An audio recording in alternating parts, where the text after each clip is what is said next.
Welcome to Front Row. Top news in the Virgin Islands is told only by JTV. Today on the Front Row, the opposition of six and the critical role they play. What is government doing in an attempt to once and for all arrest the sore issues of water, sewage and waste management? We will hear from the two ministers responsible, and one can never get enough of the richness of the Virgin Islands. We zero in on what the H. Lafferty Stout Community College has done. That is now an annual feature on C. We will be right back with the details. We know that where you choose to bank matters, and it is your vote on what your funds do in strengthening our community. As your official Bank of Paradise, we invest and support the lifeblood of our economy by helping in the realization of personal goals for homeownership, education, and entrepreneurial visions, which support small businesses. We make it our place to connect with persons and worthy causes, and we have been doing so for more than 30 years. Where your money goes and what your dollars empower are your choice. And we thank you for choosing us, a bank that gives where it matters the most, for you, for our community, and a happier tomorrow. The National Bank of the Virgin Islands. Everyone looks to the future, but no one truly knows what the future holds. The number of people under the age of 20 with type 2 diabetes could increase by 49% by 2050. Let it be known that we all have a 30% chance of developing hypertension. Globally, more than 300 million people of all ages suffer from depression.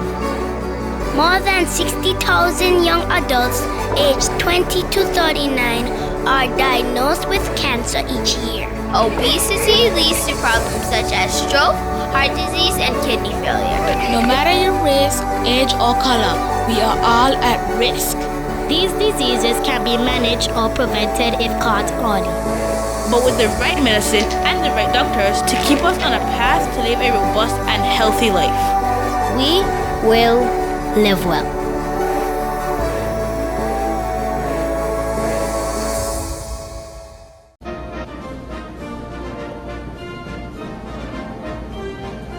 All clear.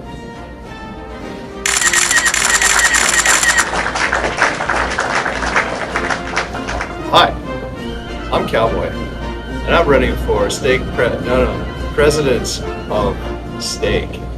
Thank you. And I will meet your needs.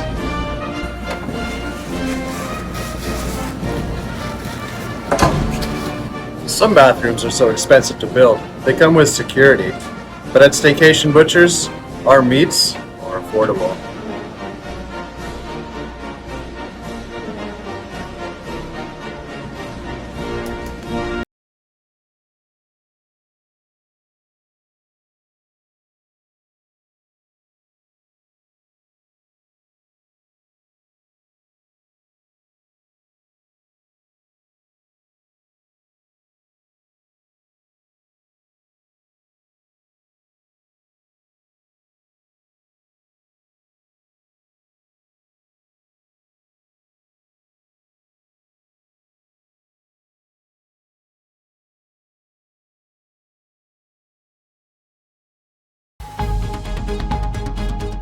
Welcome back for the news in the details.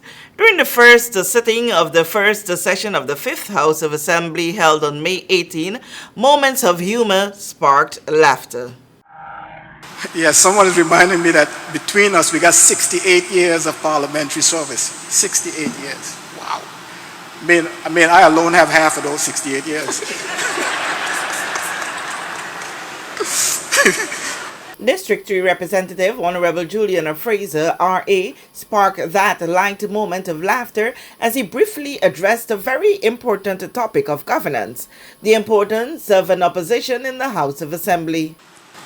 We on the opposition has made a pledge individually as to our commitment in seeing the territory go forward, and the country cannot move forward unless we work together.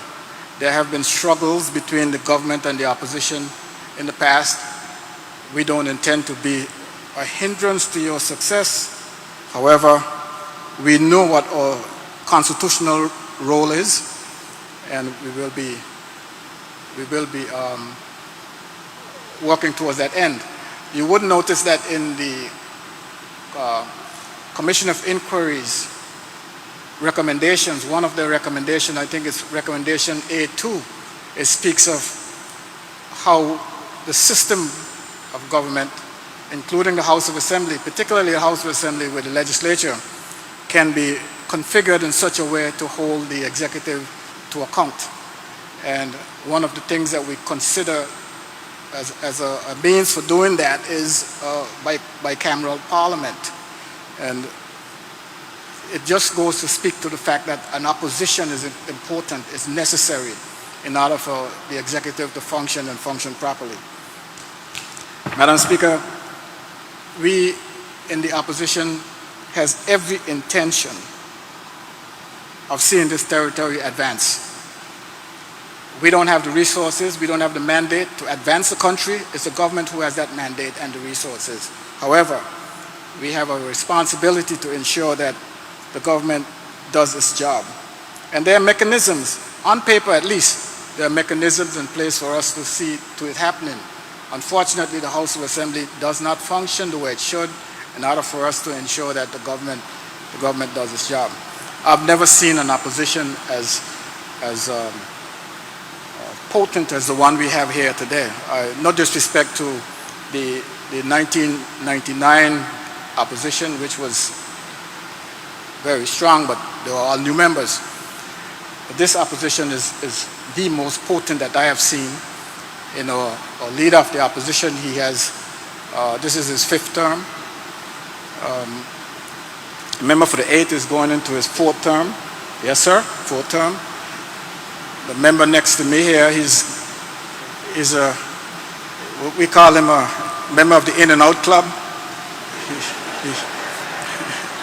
He's now a district representative, and Marlon and I will sit down and follow his lead because he's now seeing what we've been asking for and talking about as a necessity. So he is in his 2nd term, 3rd term. He did 2 terms as a minister before. Now he's here in the opposition with us. Member for the 2nd district, his 3rd term. He's vested now. He's vested. And of course, the young Mr. Mader, who has just got elected, and he's collected so many accolades today. He's now Deputy Speaker. There's all kinds of things. I want to welcome him along with the rest of us.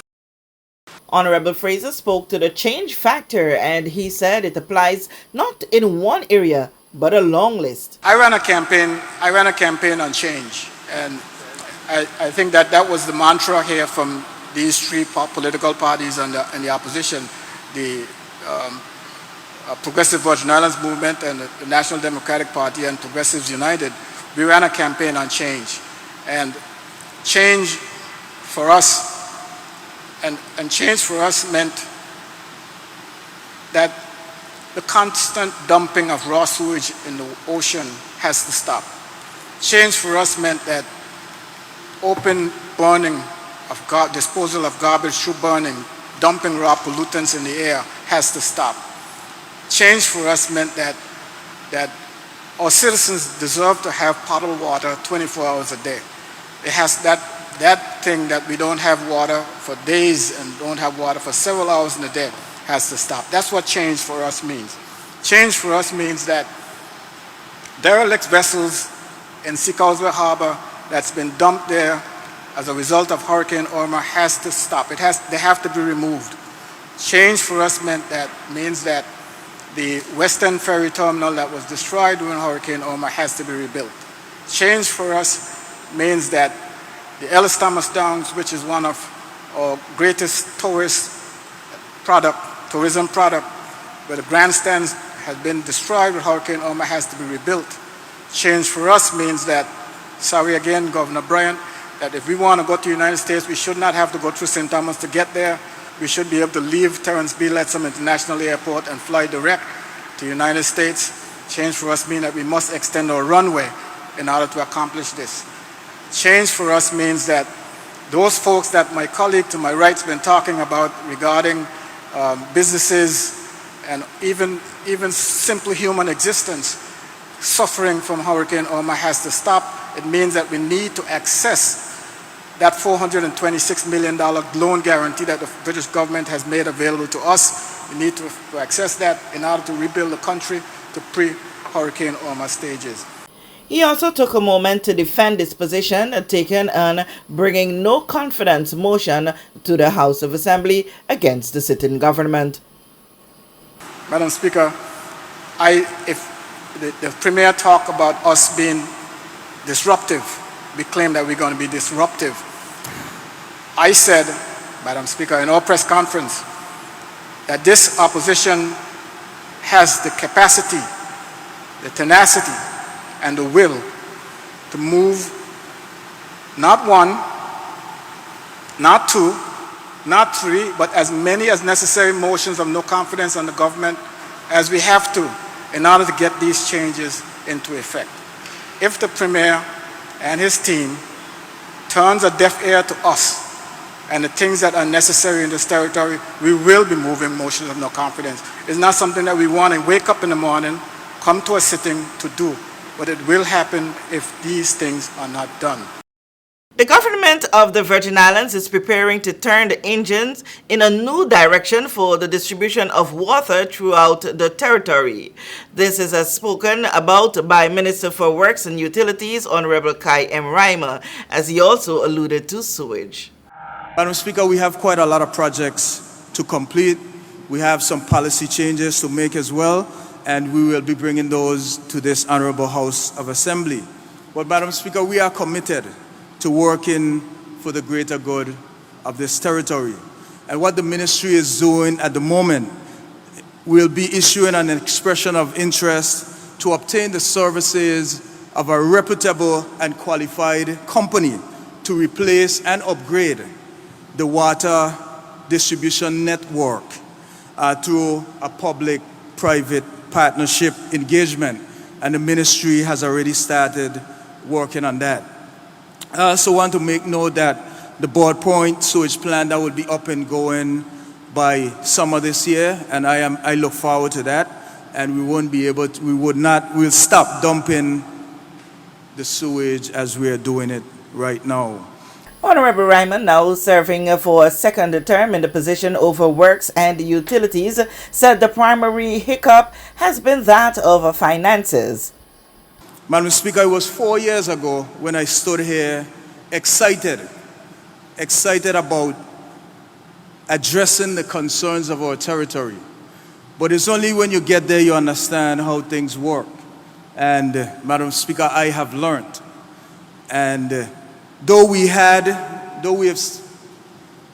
had quite a lot of issues, unforeseen issues, roadblocks, hiccups, hurdles, Madam Speaker, in the ministry, we still made some progress, but there is still quite a lot to be done. Madam Speaker, I heard the members speak about the annual budget. It sounds good hearing that we have a budget of $400 million annually. But I just want persons to know, for development projects in my ministry, that includes water, roads, administration complex, Board Point sewage plant, Eastern Longlook sewage plant. We only get, Madam Speaker, $12 to $16 million of that annually to get anything done. So, Madam Speaker, I just wanted to be known that it's not for a lack of wanting to get these things done, but it's because of what you can only spend what you have. But I know my good Minister of Finance has committed to getting some money so that we can achieve all these outstanding issues. Madam Speaker, we must focus, and our ministry, we will focus on improving our water supply, improving our sewage system, and developing renewable energy, road improvement, enhancing transportation, and improving the city of Road Town. Water distribution and the sewage management systems are two areas that have the territory uneasy over the years, and the same can be said of waste disposal and management. An area minister for health and social development, Honorable Vincent O. Wheatley, has in his hands. Madam Speaker, I have dedicated my first few weeks in office to the territory's waste management. It is no secret that the incinerator in Parkwood Pond, which is managed by the Department of Waste Management, has been inoperable for some time now, and the intermediary measures implemented by the department are far from ideal. What are the best considerations under the circumstances? Madam Speaker, the people of the Virgin Islands, those most affected in the 1st and 3rd districts, deserve better. The team at the Ministry of Health and Social Development and the Department of Waste Management have created a 3-stage strategy to tackle waste management in the territory holistically. In the short term, the incoming waste will be buried with compacted soil to minimize the risk of sporadic fires, and security at a compound will be increased. In the medium term, the incinerator will be fully repaired, with works expected to be completed within the next 8 to 12 months. In the long term, various recycling initiatives will be rolled out to include a ban on some single-use plastics. Madam Speaker, while the challenges may persist, I would like to assure the public of our commitment to alleviating these issues as soon as possible. Aboard Sensation Ferry on May 21 were groups of students and the department heads of the H. Lafferty Stout Community College and some members of the community with no ties to the college. They all spent the day touring around the Tortola. Thank you, Kathy, for coming and being a part of this historical tour this morning. This is actually the second historical tour of Tortola. Indeed, the British Virgin Islands, because we're going to be covering a number of the islands. And it was an initiative of the Department of Student Life, headed by Deborah Hodge and Mr. Patrick Smith on my right, and the Virgin Islands Studies Unit. And so last year was the first time that it was done, and it was so successful. And it was an opportunity for our students to learn a lot about our islands, and even the adults, because a lot of them, you know, we live here in the British Virgin Islands. We're known as the sailing capital of the region, but interestingly, a lot of us, we know some of the history, but to actually see it firsthand by visiting the islands is something that a lot of persons have not done. And so after doing it last year, we decided that we would like to make it an annual event on the college's calendar. So here we are today on our second historical tour. Last year I didn't have an opportunity to join, but for sure I had to be here this year. So we're so happy that we're able to do it in collaboration with the Virgin Islands Studies Unit. Thank you. What gave birth to the idea? Well, I think for me it was a number of the students coming through and did not even visit any other islands outside of Tortola. And so we wanted to create an opportunity where our students can not only say you live in the Virgin Islands, but only on Tortola, but that you could speak about the other islands around Tortola as well. And I think for us, collaborating with the Virgin Islands Studies Unit really worked well in our favor, because learning about the islands, the history about the islands, the students really left, you know, with that feeling of, okay, now I really feel like I belong. Well, like it was said, you know, a lot of people don't know the history behind the islands. And even so, when we had our teams, some of them came to play volleyball. A lot of them haven't even been to Virgin Islands, so we decided, you know, let's do something that involves not just the students but the community and the whole. So everybody get a feel of the rich history of the islands. These indigenous people made do by using the abundance of natural resources and trading with one another. Eventually, the island was settled by British, and like its many neighboring islands, Virgin Gorda was frequently visited by notorious pirates such as Blue Beard and Captain Kidd. Virgin Gorda, being their first stop, was designed not only as a pickup point for students resident there, but it also facilitated a visit to the campus, which will soon be relocated to another area in the Valley, Virgin Gorda, and this one going down in the annals as one to have housed the college. Now, as the tour moved over from Virgin Gorda, the history of the dogs, Cockroach Islands, and others sparked interests. Alright, Virgin Gorda, one of our islands which is allegedly named by Columbus, the Fat Virgin, as translated from the Spanish Virgin Gorda. Virgin Gorda was inhabited for many years by Carib Indians who lived peacefully off the land in farming and fishing villages. We are looking at West Seal Dog. And on your left, you are looking at the Great Dog.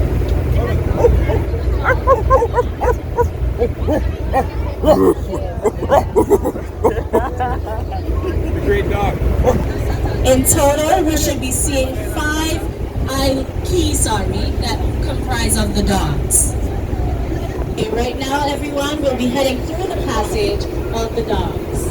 These islands originally received their names from sailors who heard barking when they were moored near the islands and assumed that there were dogs on them. However, the barking noises were made by Caribbean monk seals. The sailors also regarded the Caribbean monk seals as a good source of fresh meat. As a result, they are now extinct. Your first visit, seeing the dogs? Yeah. Find it interesting? Very much. You guys, this is the first time you coming this way? Yes. Yes? Yes. No? You know about it before? Yeah. Yeah? This way, no. Look at the picture. See anything that you've never known about the BVI before? Amazing. I just learned about Maria Island. It's very interesting, you know. Love to see that they are building it back, you know, the right way. It's beautiful. Usually I go out on a lot of sailing trips, but never once mentioned Cockroach Island. Like I never heard of that. So if any of my guests came in and said, "Oh, I've been to Cockroach Island," I would say, "No, we don't have that island. So you're in the wrong area." And then I would Google it and be like, "Oh, I'm so sorry." So you know now. Yes. And you have your screen. I would definitely advise everyone when those type of trips come on, so come aboard. So it's very educational, very. And my grandson, yeah, he's enjoying it as well. The next stop was Yes Van Dyke, and what's going to Yes Van Dyke without stopping by for a moment with Feliciano Calwood, also known popularly as Foxy's. Foxy always has a story or 2 or 3 to tell. Education, college. I had the privilege last year to buy books and go to college, but when it came to subjects like grammar, mathematics and things like that, to me too far. Every time I spell, people say I'm mad. I know I'm the best speller Jos Van Dyke ever had. Hear me spell it. A-P-P-O-L-E-I-N, aeroplane. M-A-P-P-O-S-P-A-N-E, Port of Spain. E-N-N-E-Y-E-E, that's enemy. J-O-J-J-R-A-F-F-E-G, agrofay. Come down to the examination. They decided to ask me a couple of questions. First question, Foxy, what is a clause? I told them that's the nails on a pussy paws. The teacher, she said, I should be in hell, but I know in business because I could spell. Came down to the vacation. They decided to have some prize distribution. Tommy got special prize for algebra. Well, Lydia, she get special prizes for literature. They gave me my prize. It was neatly wrapped. Imagine how I spell everybody clap when I open my prize. What you think in it? I done scap and a revolver with one bullet.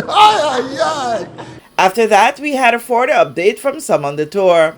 Well, I decided to come out on the tour to learn more about the Virgin Islands and the different islands and what they have to offer as a tourist. I decided to come on this tour because I just came to the British Virgin Islands, so I want to know more about it. Okay, So what has been the experience like so far? It's been good. For me, I've learned that there are multiple islands surrounding Tortola that I wasn't aware of, and the keys and different tourist attractions that I was completely unaware of. So that has been great. It has been good because I didn't know of so much islands, just VG and just Van Dyke. So learning about all of these different islands, it has been really nice. Yeah, I found that the names of some of those islands and keys are interesting. Cockroach Island. Yeah, that was very interesting. And I didn't know, I knew of the dog islands, but I didn't know there were, was it 5? Yeah. Yeah, I didn't know there were 5 of them. That was really interesting. I also didn't know that most of the names of the islands were inspired by Christopher Columbus and what he named them. So that was very interesting to find out. Okay, it's fun so far. This is my first time actually coming to Foxy since I've lived here, and the sea is really nice. Next stop was for lunch and fun hours on the beach and in the sea at Norman Island. But as the sun began to set, it was time for the final leg of the tour. The wide circle of stones is laid upon the grave. The wreck of the road is one of the best scuba diving sites in the Caribbean. Is located to the south of Virgin Gorda. It obtained its name from the large number of oversized volcanic boulders that are scattered over the island. Some of them weigh thousands of tons, which give it the vague resemblance of a destroyed city. It was declared a wildlife sanctuary in 1959. Fallen Jerusalem.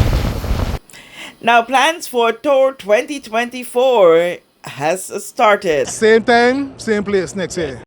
The one place the tour did not take us was to Antigua. That will do it for this edition of Front Row, top news in the Virgin Islands, as told only by JTV. Remember, follow us on all our social media platforms, including our website, JahphixTelevision.com. I'm Kathy Richards. Thank you so much for tuning in. We know that where you choose to bank matters, and it is your vote on what your funds do in strengthening our community. As your official Bank of Paradise, we invest and support the lifeblood of our economy by helping in the realization of personal goals for homeownership, education, and entrepreneurial visions, which support small businesses. We make it our place to connect with persons and worthy causes, and we have been doing so for more than 30 years. Where your money goes and what your dollars empower are your choice. And we thank you for choosing us, a bank that gives where it matters the most, for you, for our community, and a happier tomorrow. The National Bank of the Virgin Islands. Everyone looks to the future, but no one truly knows what the future holds. The number of people under the age of 20 with type 2 diabetes could increase by 49% by 2050. Let it be known that we all have a 30% chance of developing hypertension. Globally, more than 300 million people of all ages suffer from depression. More than 60,000 young adults aged 20 to 39 are diagnosed with cancer each year. Obesity leads to problems such as stroke, heart disease, and kidney failure. No matter your race, age, or color, we are all at risk. These diseases can be managed or prevented if caught early. But with the right medicine and the right doctors to keep us on a path to live a robust and healthy life, we will live well.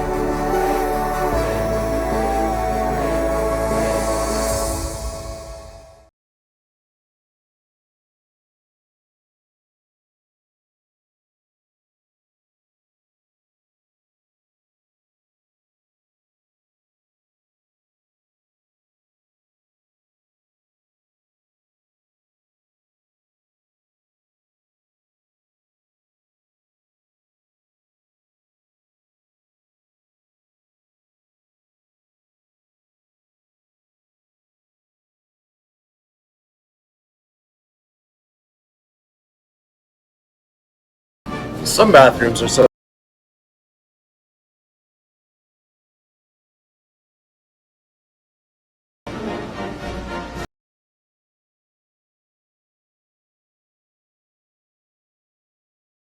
people always ask me,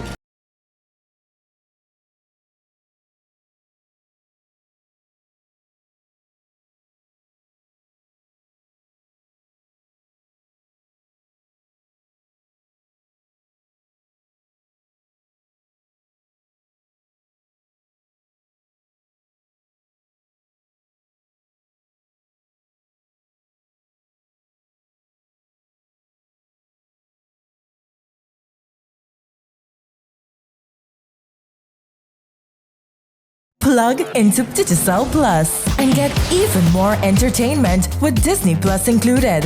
The best of Disney, Pixar, Marvel, Star Wars,